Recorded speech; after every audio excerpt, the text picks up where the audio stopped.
If you haven't already heard about Anchor, it's by far the easiest way to make a podcast. Let me explain. It's free. There's creation tools that allow you to record and edit your podcast right from your phone or computer. And Anchor will distribute your podcast for you so it could be heard on Spotify, Apple Podcasts, and many more of the most popular platforms to preview your podcast. You can make money for your podcast with no minimum listenership. And did I mention it's free?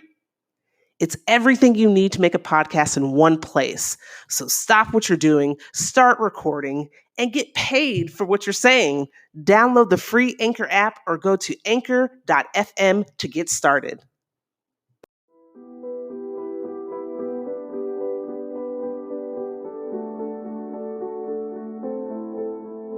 Welcome to the UNNI podcast.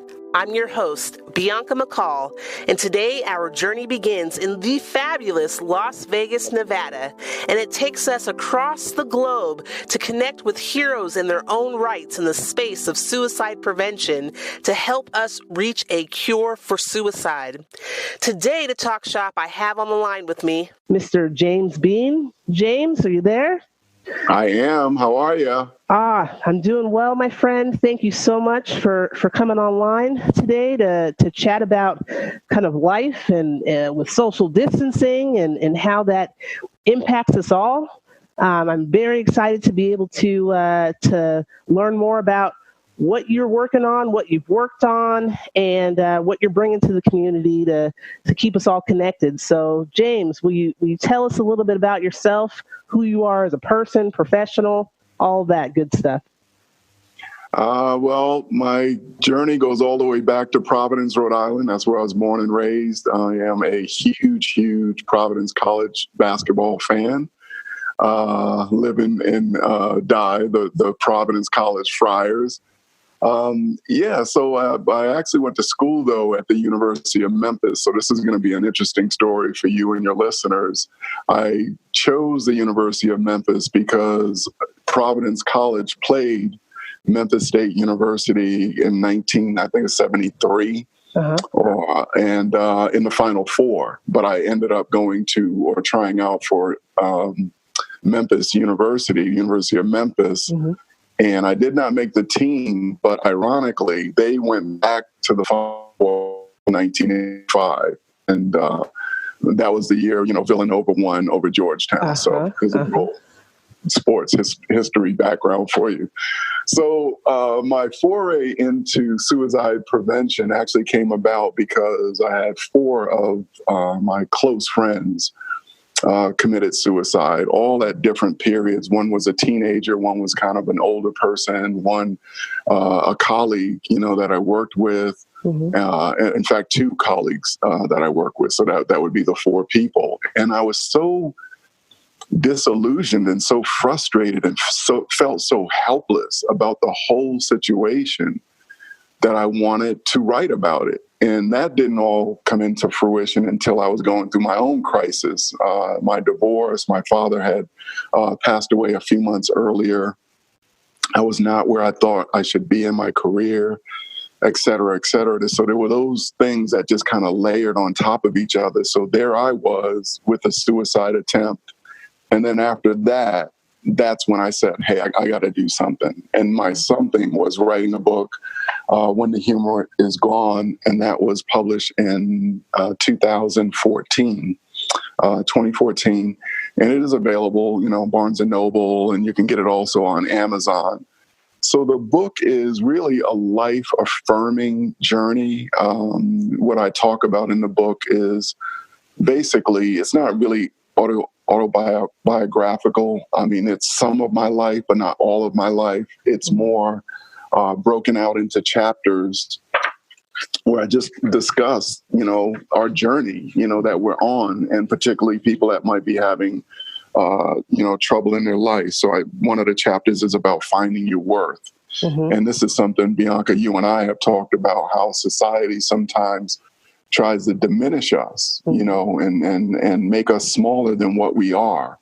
So it's really, really important that we establish what our own worth is. Mm-hmm. Some of the chapters in the book, I just talk about my own crisis and what brought me to that precipice of taking my life. And obviously I overcame it and got some help through counseling and all of that. And then, I kind of wrap it all up with the big question for me is, what do you want your legacy to be? Meaning, and this is, again, goes back to your worth. I think we all have the ability, like if someone was going to write your obituary, what do you want that to look and sound like? So the legacy piece of this is much, like the work that you're doing, like the work that I'm doing. It's going to last. It's going to last, hopefully, generations, because we're laying the groundwork and a foundation for suicide prevention. So, again, I appreciate the work that you're doing. It definitely makes a difference. The lives that we've already saved. I mean, I had a little crisis just a few weeks ago where you and I had to meet. So it's ongoing, and I think we're here to support each other in that, and that definitely will end up being our legacy. I certainly want it to be mine, and I think you want the same. Absolutely. And James, I appreciate you equally. Something that I didn't share in the introduction piece is I too have battled with anxiety and depression and suicidality for most of my life. And that, I love the way that you describe it as a journey, a process, because I think that when it comes to suicidality, the dangerous points, or parts of that experience is when one begins to think very concrete, and so it's black or white. It's I'm accepted or I'm not accepted, life and death. But when you talk about journey and process, that's a little bit more abstract, right? That there's some other possibilities and potential outcomes, that make up these kind of natural consequences for how we interact or how we connect or lack of connection, with our environment. So I appreciate the language, and the journey, the finding your worth piece, as you talk about, or as you have talked about with your book, When the Humor Is Gone. Can we dive into that a little bit? Can we talk about what is that process of finding your worth? Well, I will say that it's ongoing, first of all, because I know in my book I recite, even as a child, when you're told you're not smart or you're lazy or, you get all these labels put upon you. And the thing that I've always said about labels, it's not so much about you, meaning a person describing you. It's more about a person putting you into a box so that they can either manipulate you or that they can kind of deal with you and just say, okay, this is what this is. I'm trying to think of a good example. Maybe something will come to me in a second. But what I mean by that is if you're able to say, okay, James Bean, black, straight, male, father, businessman, whatever, it helps the person that's sending that message out. They're just going to put you, these are the labels, that they put on you in order for them to, I guess, communicate with you, to deal with you. So what's so wrong about that, what I believe in my heart is so wrong about that, is we are so multi-dimensional, and you and I have we're both kind of sports nuts in a way. I never wanted to be defined as just a basketball player. I don't want to be defined as, currently as a golfer or a tennis player. Those are facets of my life, but they are not my life. So, yeah, can I have a great conversation with someone about the nuances of golf and how I enjoy it and all that? Yes, I could. But what they wouldn't know about me is possibly that I'm a father, that I have 4 sisters, that I grew up in Providence, that my path has not been very easy. I think sometimes people see you in a role and they have no idea of the journey that it took you to get there. So that missing piece, I think that intertwines with this whole idea of worth. So I will say for myself, it's kind of like you're constantly being your own cheerleader. Like, I didn't know the effect that I was having on you and then our other friend Christian, until you told me that. I mean, we had only met a couple of times. And when you told me that, I know it kind of blew me away, because sometimes I think on our journey, I always relate it to like a movie. Some people they have starring roles in your movie, and some people are just kind of, auxiliary characters. So the whole idea of worth to me is constantly reinforcing, and I don't mean this in a narcissistic sense. I really don't. And I don't want you or your listeners to be, confused by that. I just mean it in a sense. I am a human being. I have worth. I have value. I am going to add something to society. And if not society as a whole, certainly in my circle of influence. Mm-hmm. So for me, that would be my daughter. That would be my close friends. That would be my family members. I'm not going to be able to save the whales type of thing. That's not my gig.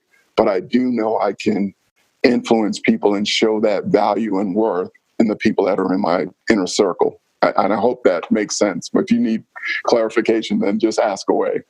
Sure. No, I so many thoughts come to mind as you speak about worth, and especially when you mention that we are multidimensional beings.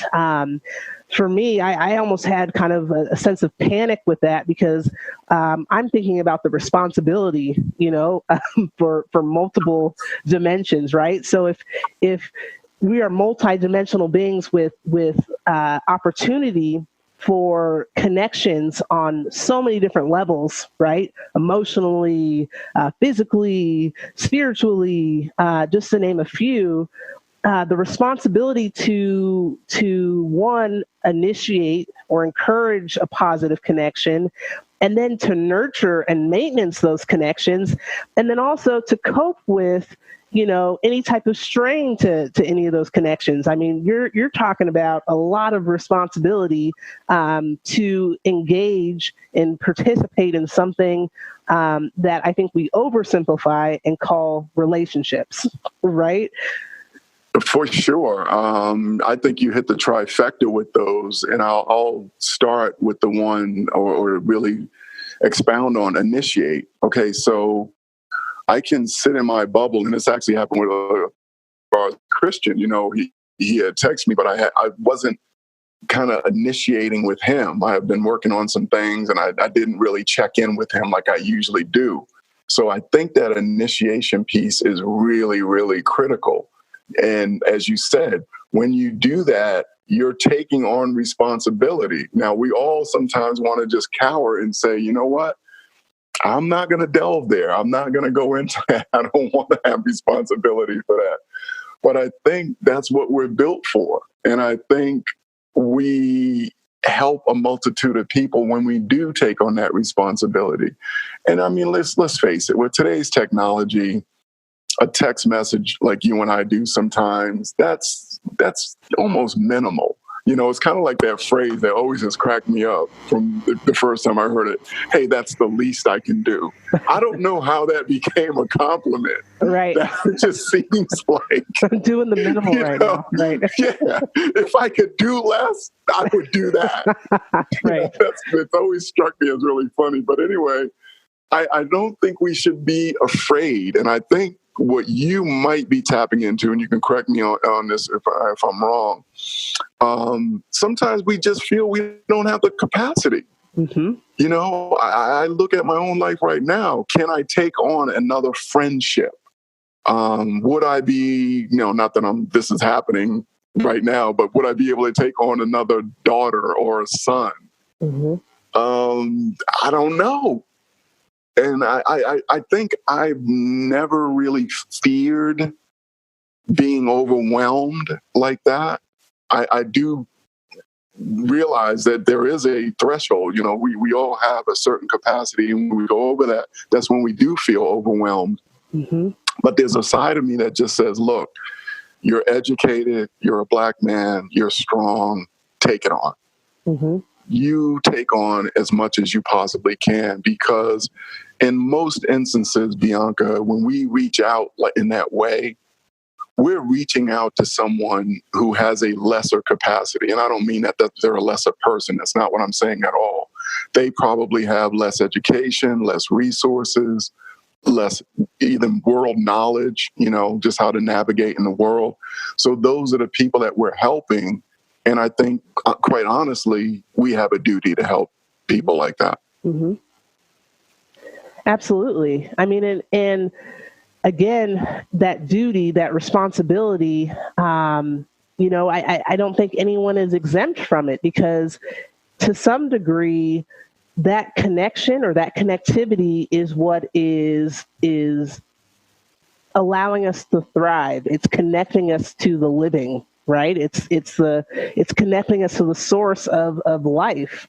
And so in the space of suicide prevention and connectivity, I think that it makes that responsibility that much more significant, because it's not only the responsibility of like you said, kind of that inner circle or your circle of influence. It's not only the responsibility of those closest to us, or the environment and all the agents, that are promoting health and wellness, within our environment.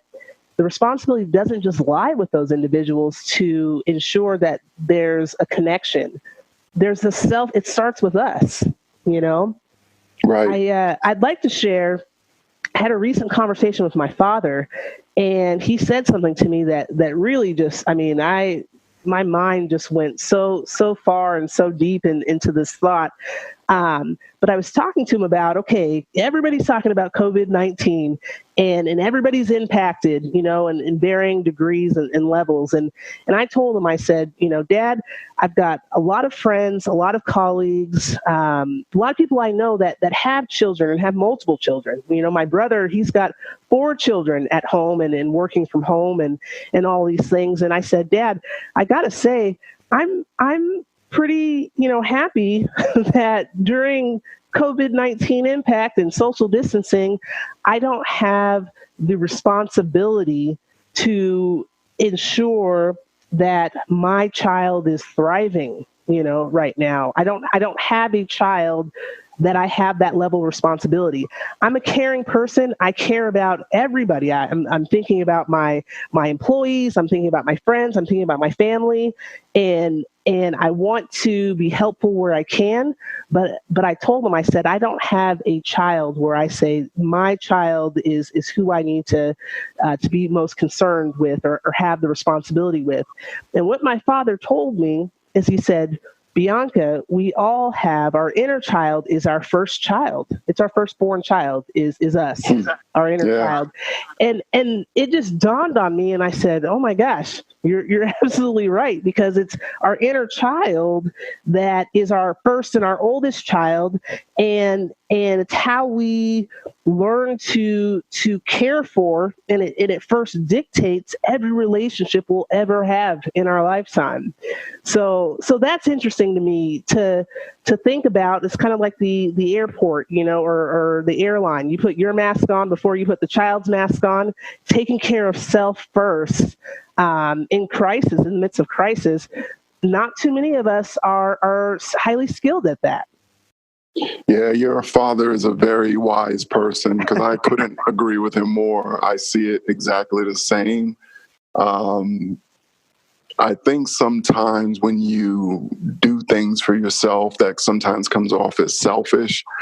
I will say, for me, you and I talked previously about kind of like my love of golf, and that's kind of been my escape, not only through this coronavirus crisis. It was even before that. That is my escape. That is me kind of recharging. That is me going out, doing something that I thoroughly enjoy, and not having to think about anything else.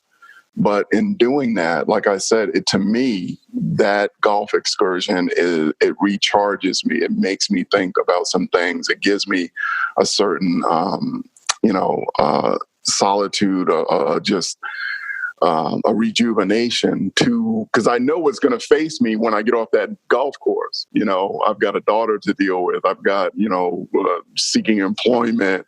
And when I was employed, like you, dealing with your employees, trying to be there for them, friends, family, filling all those needs. But I think you have to recharge for yourself, so whatever your self-care routine is, getting that facial, playing golf, playing chess, going on a shopping excursion. I personally think you have to do those things. I think you have to carve out time, as your dad says, for that inner child. And if it can be as childish, as you want, no pun intended, whatever that thing is that recharges you to do what you need to do, you owe it to yourself to do those things. Absolutely. Absolutely. And how much of that do you believe is tied into how we assign meaning to our journey and how we measure or value our own worth? I think a great deal is tied into that because unless you had a terrible childhood, like I'm able to look back on my childhood, and I think for the majority of us, that's probably just the most joyful time in our lives, right? Mm-hmm. You're not bogged down by bills and everything is a curiosity to you. Mm-hmm. I just remember going out with my friends, leaving the house at like 8, 9 in the morning on the weekend and not coming back until the street lights came on, right? Mm-hmm. That was just a joy of life. And that went on for most of my childhood. So I think in many ways we are trying to, I guess, rekindle that joy, to find those things in adult life that bring us back to that period, just in the recesses of our minds that, wow, I remember I used to do this and I loved this. So even if you take on something else, to me, again, it's that childlike curiosity, and you find something that brings you joy. I didn't find golf until 4 years ago. I mean, I wished I had found it sooner, but who knew? But it's great because just like my journey through basketball and tennis, just learning the sport, getting better at it, seeing my confidence level come up, I think that's a key part of our mental state, as it relates to suicide, that yearning or that thing, have something to look forward to. I remember one of my mentors, a colleague of mine from many years ago when I worked for Caesar's Palace, he took me in his office one day, and this was when I was going through my divorce. And he just looked at, he said, "Look at my calendar here." And on his calendar, he had all these dates specified for trips for he and his wife. And he said, "I always try to give her something to look forward to." And I just remembered that. It resonated with me. I wish I had that, in my marriage, but I didn't. But I learned from that. Well, and I think, the things that you've brought up, I think that we can closely or easily associate those with positive experiences on the journey, or things that we could consider, assets, in a way that increases our value. But let's be real.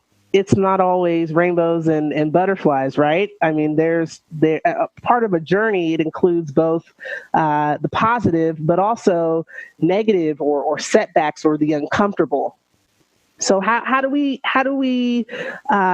still add value, to our worth and nurture these relationships when shit isn't always great, Yeah, it's, that is such a great question, and one that I have actually grappled with for most of my life.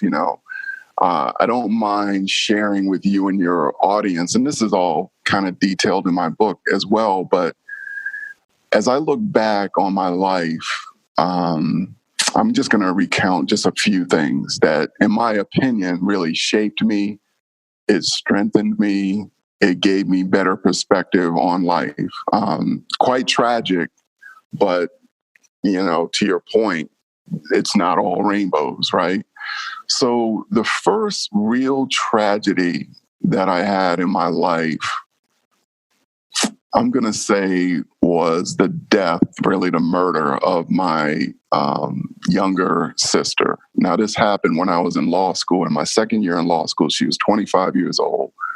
I get the phone call from one of my cousins, just telling me, what has happened. You need to come home. Your sister's been killed.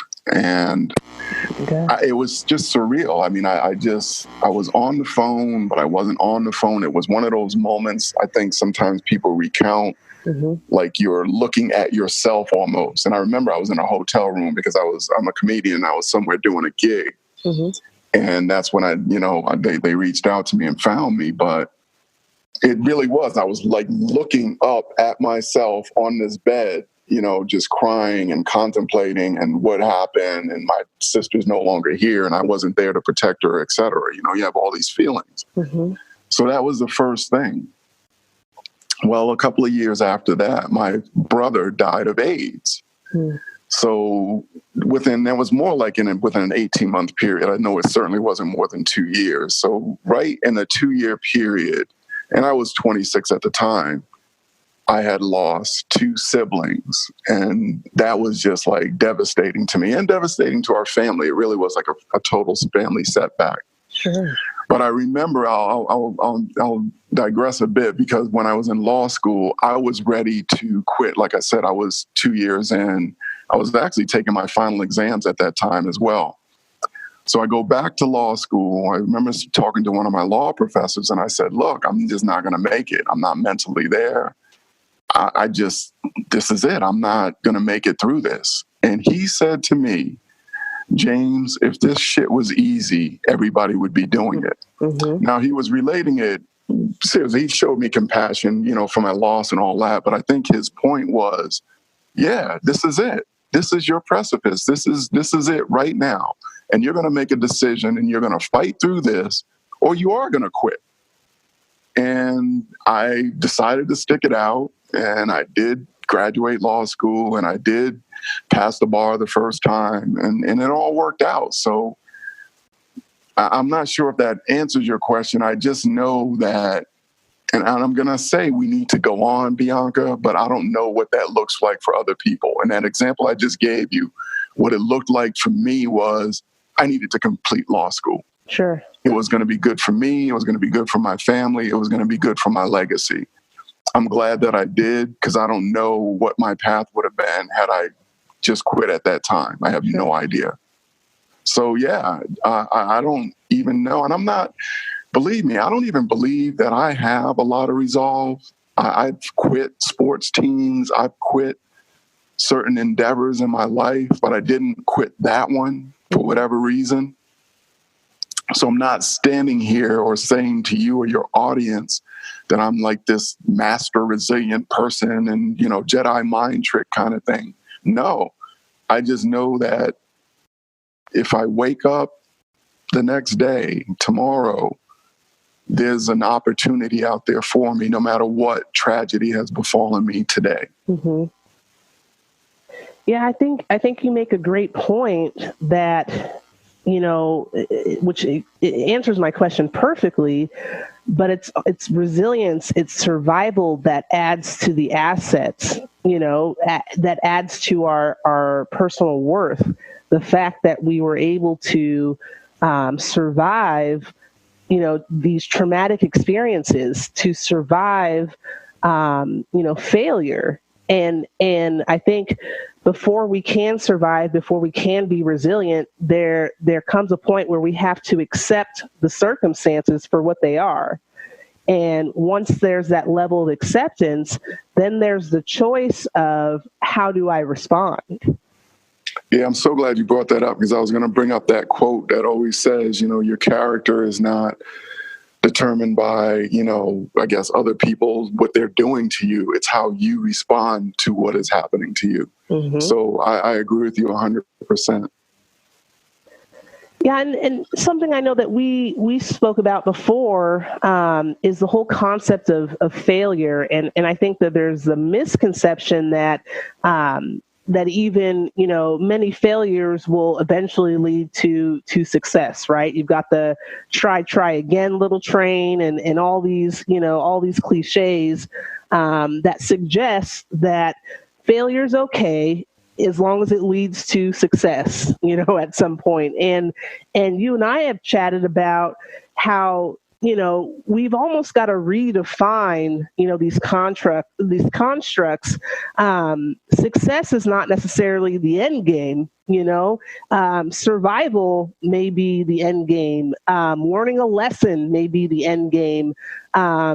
Increasing your self-worth and your value, and learning that may be the end game, or to reinforce the connectivity that we have on one of our dimensions might be the end game. But can you talk a little bit about what your ideas of how failure fits into our actual, our strengths and our qualities to thrive in life? Yeah, I'll take a shot at it. I will preface everything I'm about to say by saying I have failed at more endeavors than I've been successful at. I want to just put that out there first. So for me, and you and I were kind of talking about this before we started today, as a comedian, one of the great attributes we have to have is resiliency, meaning you get on that stage and you've, poured your heart and soul into a certain routine or a joke or something like that, and that shit just falls flat. Meaning there's no laughter, there's just nothing, just crickets, as they say, right? Yeah. But what that did was build in me a certain bravado, even, if you will, because I'm not afraid to fail, because comedy is just that. It's trial and error, right? Mm-hmm. So as I relate it to my life, I just think, there's those jobs that you went for, that you interviewed for, and you didn't get. I used to do some acting also early in my career, and that is just all rejection, Mm-hmm. right? It's Mm-hmm. all rejection. It's a producer, it's a director, it's a casting agent. So you've got kind of three-headed monster that's going to decide, your fate in getting or not getting this role. Mm-hmm. So for me, as it relates to, and I like your repositioning of the word failure, because to me, and I don't even think it's a matter of semantics, and if you want to relate it to sports, hey, I'm shooting a free throw. It's a make or miss, right? Mm-hmm. We know what failure means. But I think you hit on something. Sometimes we as individuals, we go into something with an expectation that if this thing that we've kind of said, okay, I want things to go in this certain direction, and if they don't go in that direction, we consider it a failure. Mm-hmm. Well, I think that's wrong. And I have learned over the years to go into things pretty much with no expectation. So when you live organically like that, it kind of lessens the sting, I think. Uh-huh. You're going in, no expectation. I'm just going to go in here, and whatever happens, happens. Now, that's not to say you shouldn't have goals and you shouldn't set standards for yourself. That's not what I mean. But I think we do have to kind of protect ourselves. And we can't say, hey, I'm going to ask this girl out, and this is my all, and she's the girl of my dreams. And if she rejects me, well, now I have no reason to live. No, I mean, that's kind of extreme. Mm-hmm. There's going to be other opportunities out there. And I think, going back to your worth, sometimes people don't recognize your worth. Sometimes people don't recognize how sexy you are and how beautiful you are and all those kind of things. Mm-hmm. And they reject you. Okay, well, that's fine. Well, I'm going to find somebody that does embrace all these qualities that I have. So that can be in your working relationship, in your family relationship, in all these different areas of your life. And I'm not trying to say rejection doesn't hurt. Rejection is very painful. It's one of the most painful experiences we're going to have as a human being, especially in a romantic sense. But I think this whole idea of mistake and failure, and as we talked about earlier, you have to redefine what success means to you. it doesn't have to mean what it is for the majority of Americans, the so-called American dream, house, marriage, whatever, 2.3 kids, whatever that is. That's somebody's dream. It doesn't have to be your dream or your success. So I think if we just take, or I'll just say maintain our curiosity about life and kind of step out on faith a little bit and know that there's going to be these possibilities, again, using that example of shooting a free throw. When I shoot, I know there's two possibilities here. I'm either going to make it or miss it. And I'm okay with either one. Mm-hmm. And I think taking it a step further, you're going to make it or miss it, be okay with either one, because your understanding, again, going back to abstract reasoning, your understanding that its impact on the game could vary. A missed free throw may give an opportunity for, someone on your team to get that rebound and put it in for 2 points, for one. The impact on the game and on the outcome of that game, you still don't know. And I think, as you've explained kind of in your example, asking out a girl, and if she says no, the dream is over, there's no one else for you. That's concrete thinking, and when we talk about in the space of suicide, when we talk about youth suicide, for example, that's not an uncommon experience, for our youth, is that there's this trapped feeling into feeling and thinking very concrete. If I'm not accepted by this group of people, or I don't get this many likes on digital media, then therefore I have no worth. I have no will or desire to live. And so I guess I want to pose the question to you: how does creativity, help us escape kind of that pattern of concrete thinking? And I think it's interesting, you mentioned faith as well, stepping out on faith. And to me, I'm kind of phrasing creativity to be somewhat synonymous with faith, right? Because when we talk about the construct of all religion and spirituality, there's a creation, right, that occurs in the beginning. And so creativity, being kind of that initial step, how do you see that helping us to escape the patterns of concrete thinking and starting to think about some other possibilities? Yeah, that is like a really great question. I'm glad you brought this kind of to our youth, young people, because that, as you and I know, that's really a group that is susceptible to suicide ideation, and because of rejection and because of not feeling accepted in these things. As it relates to creativity, for me personally, I know that when I was writing my book, what I thought about was, okay, I've got to be honest here. So there's a lot of things in that book that do not put me in the best light, to say the least. But I liked the process, and I remember so vividly how I started with that project. I just got out a legal pad, and I actually wrote out the chapters first, the chapters that I want in my book, and then I kind of bullet pointed the areas that I wanted to talk about in that. And then I fleshed those out to paragraphs, and then, eventually filled it in with a full on chapter in the book. Mm-hmm. As it relates to my comedy, it's almost like the same process, and I enjoy this process. I enjoy saying, okay, like one of the things I'm struggling with right now is this coronavirus. When I go back on stage, I've got to have 5 to 10 minutes of coronavirus jokes.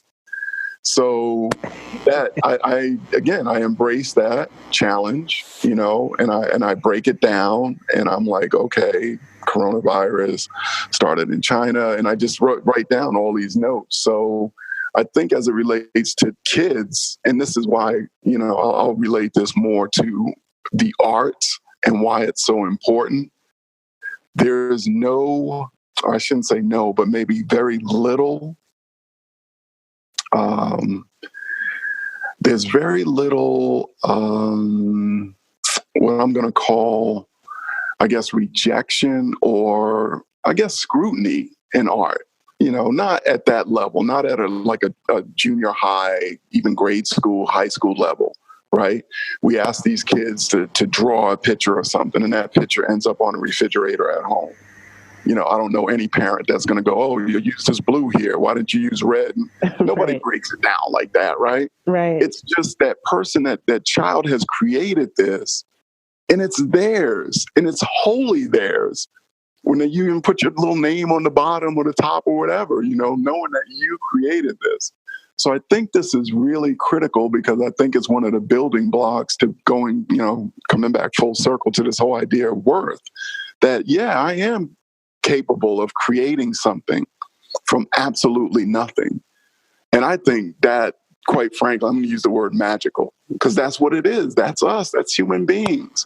When we look at a great piece of art, when we read a great book, when we see a great movie, anything like that, that came from nothing. Mm-hmm. And now it's something tangible. So I think, my daughter's a really good writer, much better than me. She's been doing these blogs, and I can see it in her. Her blogging has really boosted her self-esteem. Her blogging has given her a vehicle to say, you know what? She'd never say this, but she is. She's a really good writer. And I can see it. I can see her confidence level going up.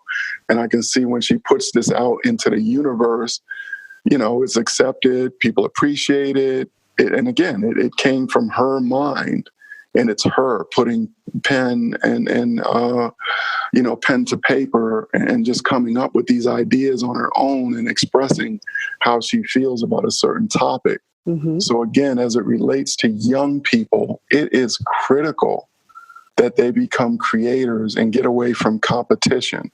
And I guess, maybe I do mean it in the sense of, you go to compete with someone in tennis or something like that. In creativity, there's no competition. There's just what is. There's just what you create. And I don't like to see competition, surrounded around that. Whether you're just taking a block of clay and creating something, or again, going back to writing, whether you're filming something or making a joke, the fact that it's coming from your brain and your experiences, I just find that magical. I think it's strengthening. I think it just helps so much with children's, their confidence, and then they don't have to deal with, being rejected.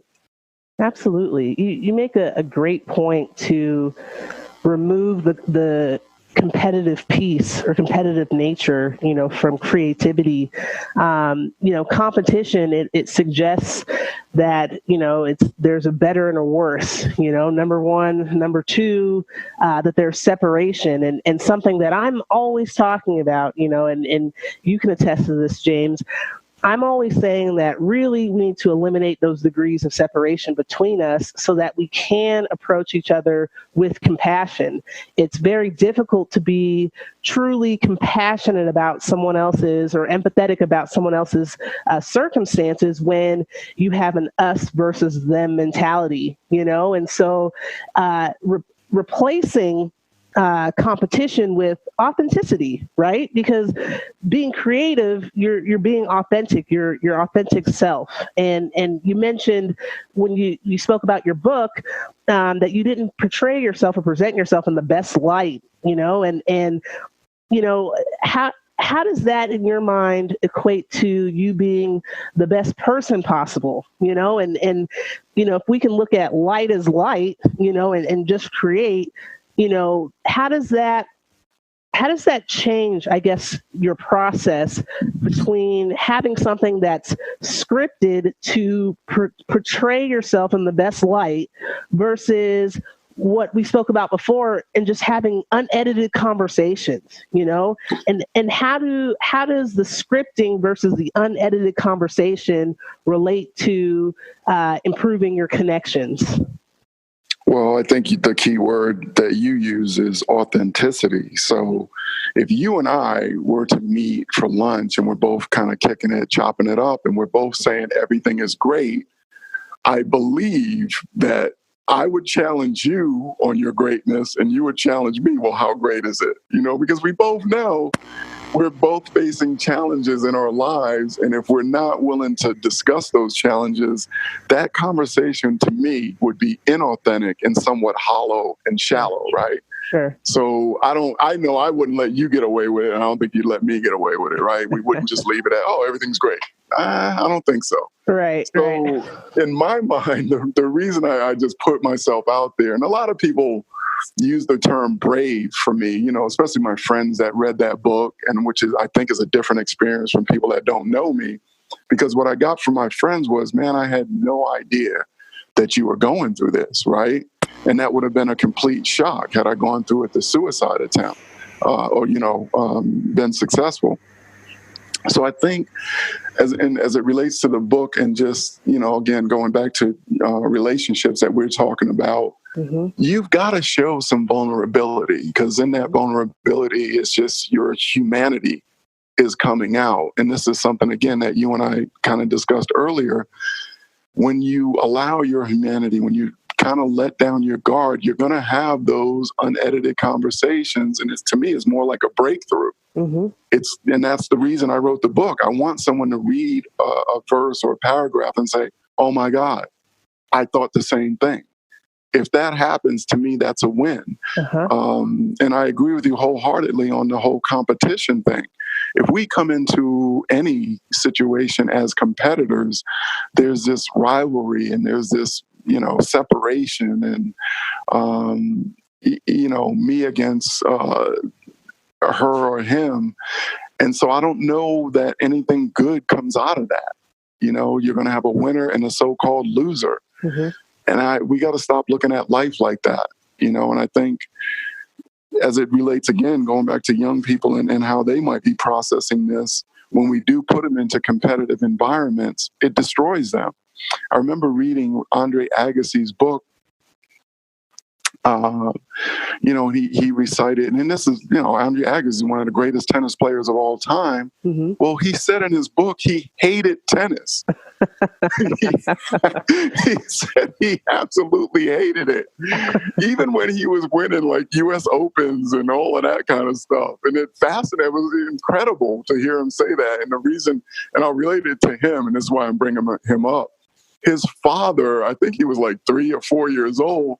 His father had him hitting like over 1,000 tennis balls at that age. Yeah. So you could imagine, by that time, it's like, oh no, 1 million balls or something that he's hit.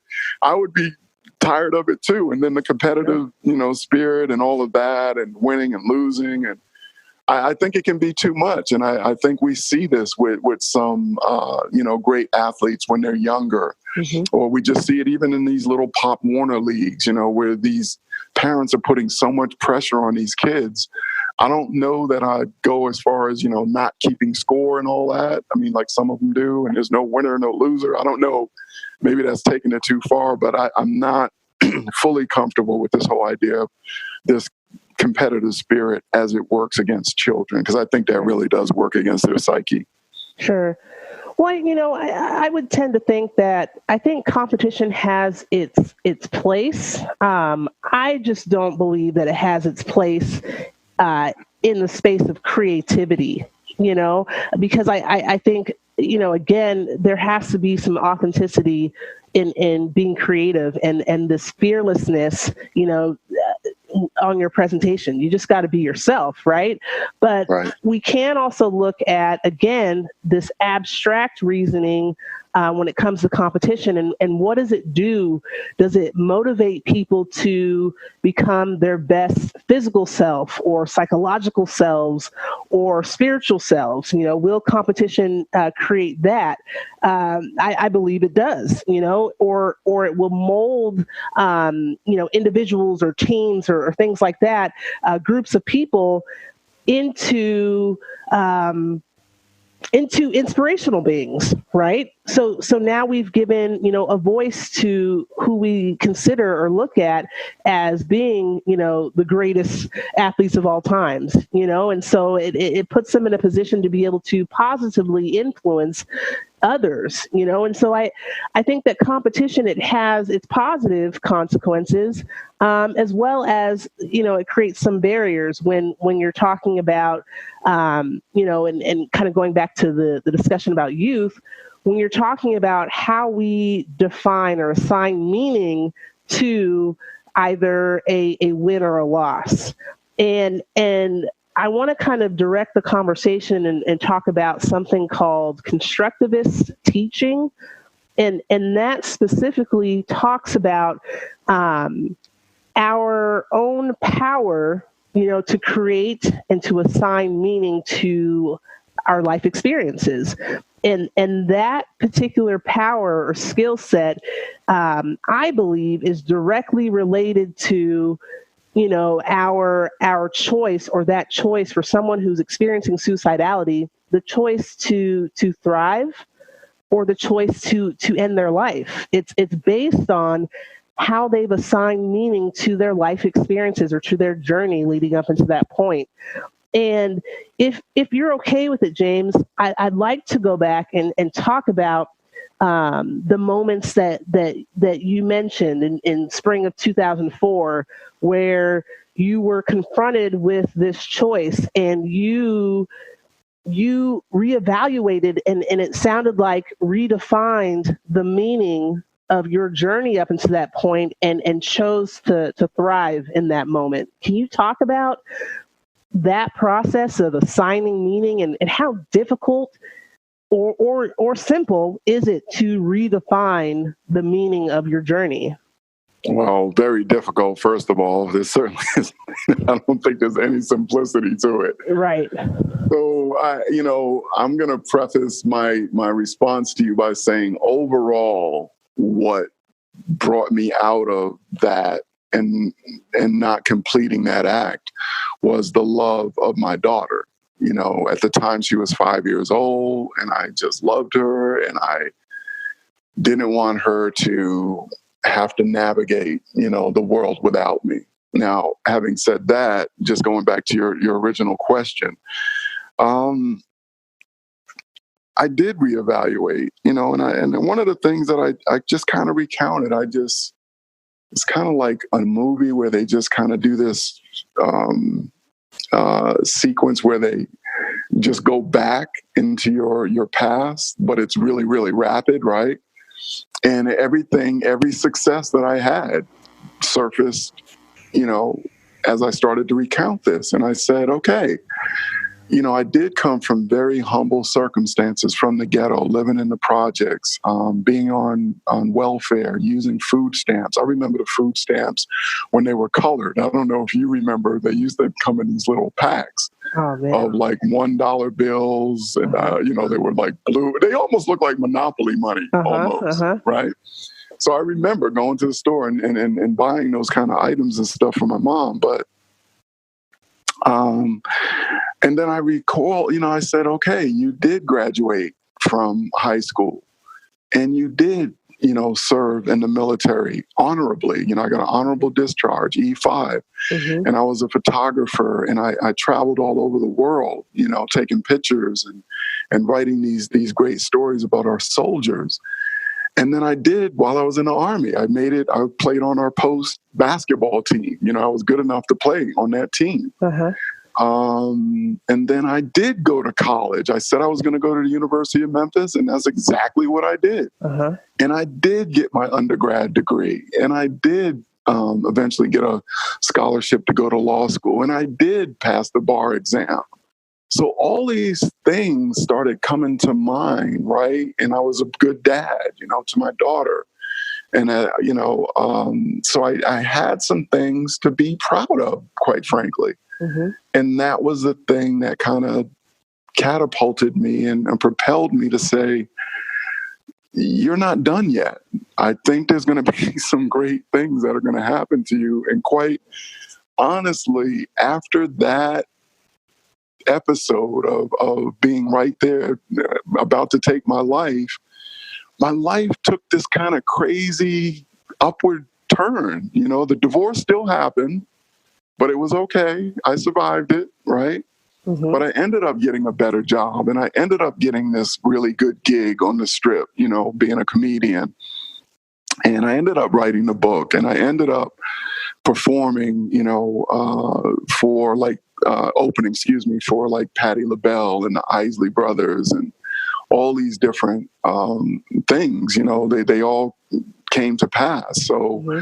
and I know, not that could have gone worse. I mean, I could have been in a worse situation, but actually that's not what happened. I persevered, and actually some good things came out of that. And, I remember my daughter, and this was several years after that, and after she read the book, she just sent me this really cute text. And she said, "Dad, I'm glad you didn't take your life, X number of years ago, because we would have never experienced," and I think she put in like some of the trips we took, New Zealand and Costa Rica, and watching Family Guy, Mm-hmm. and having all these great experiences that we had. And it was really humbling. It was really sobering for me, because at that time she probably was like, I don't know, 11 or 12 years old, but she was, she's a very aware person, always been. And then for her to recite those different things to me, it really just reinforced, everything, every reason to be alive. Sure, absolutely. And so something's just so significant that you mentioned is the moment of kind of taking stock or taking inventory of your life experiences and being able to identify, how you have survived and the positives that you drew from all of those experiences. Because like you mentioned earlier, law school was not easy, and there were points in times where you were, considering giving up. And so there were some challenges that were attached to that experience, but you were able to draw from your resiliency and being able to complete law school and in your time of personal crisis. And so that brings up for me just kind of the question of, what can you say about allowing yourself to fully experience a life circumstance, whether it be good or challenging, and that giving you the chance or the stock in your moment of personal crisis, it gives you the opportunity to draw positive. Because, and I'll just say, so many of us, young, in our adulthood and as a senior, there's so many activities that allow us to disconnect and to numb ourselves from fully experiencing life experiences, especially if they're challenging, right? You've got people that will drink alcohol or use drugs. There's even, a level of disconnection when you talk about engaging in this alternate reality, that is now our digital reality or the internet. We can create, life experiences, or we can create personas or characters that are completely detached from who we really are. And so, again, just kind of getting back to the question, what can you say about allowing yourself to be connected, fully experiencing these life circumstances, whether they're good or challenging? And how does that, relate to you having the stock when it comes to your time of need? Well, this is such a great question, and so personal to my experience. What I can say about that is, and what I've learned, this is me, 57-year-old guy on earth, is those experiences, you have to immerse yourself in it fully. So the funeral, the disappointing breakup, the sickness, the lost job, you got to sit with yourself. And it's almost like you do an inventory and say, this is what happened. And maybe you want to go through the exercise of why it happened, how you could have mitigated things, what you would have done differently. I think, honestly, you just need to sit in a space and just take it in. And this may take a day or two. It may even take a week, may even take a month. I think the acknowledgement of it is the thing that's most key.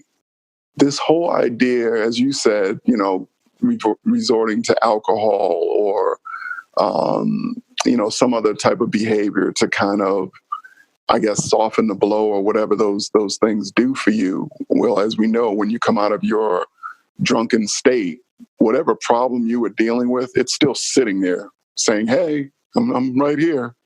I haven't gone anywhere. Sure. So I think sitting in that moment, and I'm experiencing this right now. I just had a job loss that was really devastating to me and devastating to my family. And now I'm having to sit here and kind of recreate myself and be in that moment. And I was telling, our mutual friend Christian the other day, my goal, I got 3 of them during this downtime with the coronavirus. I got a teaching certificate to teach English to students overseas. I just completed that. I had my insurance license at one point, but I let it lapse. So I might have to take that test and do all that again. So I'm going to do that. Mm-hmm. And my other thing that I want to do during this downtime is get my Society of Human Resources. It's a certification that they have for higher level, like VP and director level positions. So those are the 3 things I'm going to do. So I've done one of them. So I'm 1/3, done. Mm-hmm. But that was my response. And to be honest with you, Bianca, that has always been my response to setbacks. Uh-huh. I just try to do a reset for myself. I wallow, I cry, I get through my anger. I think it's all those things. I don't know the exact things of, like those steps or something, the processes of death or something, denial and anger and all of that. Sure. And then finally you get to acceptance. Uh-huh. And that's where I'm at right now. I'm finally to acceptance. That job is over. I'm not going to get that job back. And I've got to position myself for the next thing. I hope that answer isn't too simplistic, but I'm just letting you know what my process is. Sure. No, and I completely appreciate it. I think your identification of the grief cycle, and that we are all, anytime that there's a traumatic experience, we are all going through these stages of grieving the loss, whether it be the loss of relationship, the loss of employment, the loss of status, the loss of confidence. I mean, the depression, the anger, the denial, all these things, many of us can spend years, if not most of our lifetime, just kind of going in that circle, with acceptance being the exit door. That, it's not an easy process to get through or to get there. And I believe we spoke about acceptance just kind of to start this, this chat. And, it can sound, just kind of simple, like, yeah, you just need to accept, and that's how you can, get to the positive. But you and I both know from our own life experiences, it is not simple at all. It is complicated. No, it is not. It is a grueling battle. Yes. I think in a conversation with you that we've had before, I used the term gauntlet is what it felt like to live life, at times, is you're getting hit from all directions. And that's the best description, gauntlet. I love that word then, and I love it again when you used it today. Well, and I tell you, I got it from American Gladiators, which used to be my favorite show and my favorite game right on there. Yeah, the gauntlet. But that's what it feels like, is you're just getting hit from all directions from, these people that are almost, it feels like that's what they're there for, to beat you up and to knock you down. So it's, I don't think that you've oversimplified. I completely understand, like I said, from my own life experience, that, acceptance it plays such an important role in survival. Accepting, the life experience and fully experiencing, that circumstance, and allowing yourself to, and this is something that I'm even just learning, as we go, as we speak, because it's almost like a reflex, a natural reflex for a lot of us to want to avoid feeling uncomfortable feelings. We only want to feel good, and we only want to accept the prosperity and the abundance, but it's not comfortable for a lot of us, the thought of insufficiency, the thought of not being good enough or not being accepted. Yeah, that feeling of being uncomfortable, I really relate that to growth. Even having a conversation with my daughter, at any stage in her life where I was trying to make a correction or get her to see things or, study more, whatever it is, to have that uncomfortable conversation, I think still is difficult for me and then difficult for most of adults. I've even seen it in the work environment. I remember working for Caesar's Palace as their customer service director. And we had a certain standard that we had for each of our employees to greet the customer, check for satisfaction, things like that. And we would go out and do these observations. And I remember and I shouldn't say correcting this woman, but I was just giving her feedback on what I observed. She started crying right there on the spot, saying, why are you picking on me? Why are you? And it wasn't anything like that. There was really no discipline, It was just feedback. Mm-hmm. Like I watched this encounter, this transaction or interaction you had with our guests, and I noticed that you didn't greet them. And I noticed that you didn't, give them a parting remark. And she acknowledged those things, but it just still was the whole idea of being corrected and having, it wasn't even a confrontation. It was just, again, feedback, but she could not accept it and just really just fell apart right there on the casino floor. Wow. And I mean, just to think that's not an uncommon experience for so many people, because of how we assign meaning to different things, to even receiving feedback from others. A lot of us have kind of those filters to where what we're internalizing may be a completely different message, from what is being, given. And I just think it's a common experience for us all. Well, without question. And I think it goes, further than this whole idea of like some Americans being snowflakes and all this other kind of stuff. I'm really dismissive of that kind of language. I mean, we're human beings. We have feelings. We're all operating on some type of belief system. And when that system is challenged, a lot of people are not going to be happy with that. A lot of people don't know how to process that. And I think you're seeing it with our, political system right now. Sure. Well, I got to tell you, James, I am so excited that we have had the opportunity to come together today and have this conversation. It will definitely not be the last time that we chat in this space. There's so many, different points and topics that I'd love to dig in, with you about. At this time, are there any final thoughts that you would like to share with the listeners, and definitely give them an opportunity to reach you or to find you as you're out there and contributing to this cause?